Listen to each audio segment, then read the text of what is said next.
Hei, salutare și bine v-am găsit la un nou video. Astăzi merg iarăși la pescuit, încă o partidă de pescuit și tot la balta aia, tot la locația aia de data trecută. Mergem. Din păcate mi s-a întâmplat un accident, am cam călcat într-un cui, dar o să-mi revin în piciorul acesta și mă cam doare, da? Încercăm să mai călcăm pe el. O să mergem doar cu un băț și o să revin eu când o să ajung acolo pe aici, trebuie să trec.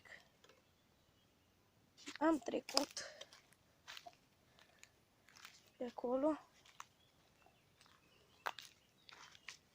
Să revin eu când ajung la baltă. Cu puțin noroc am ajuns. Este cam verde apa.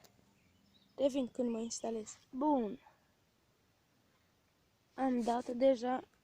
Între timp a venit și Darius.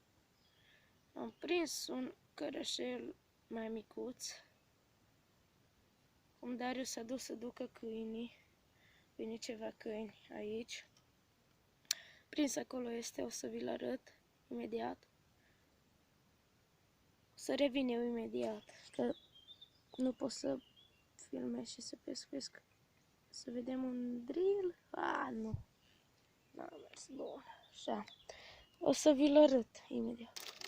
Bun, și o să vedem.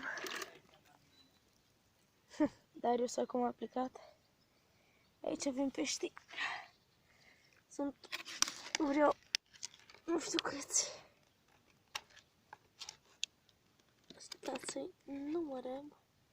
Este 1, 2. A căzut el acolo în apă. Bă, și n-a căzut.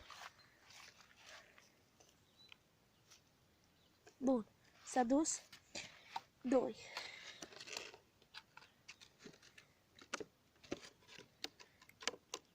3, 4.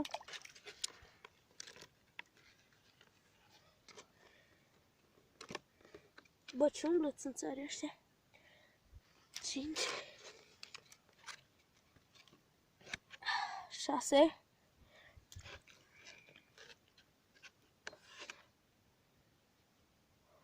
7.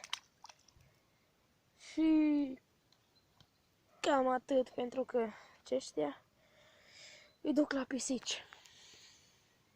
Și nu vreau să aud hate, că ziceți că nu știu ce, dar bă, sunt mulți aici și acum o să ne cărăm acasă, pentru că așa sunt țânțarii ăștia, că m-au mușcat de...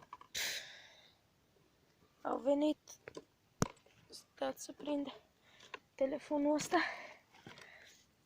Și voiam să vă spun că să mă scuzați sau să mă iertați pentru că n-am mai filmat de mult.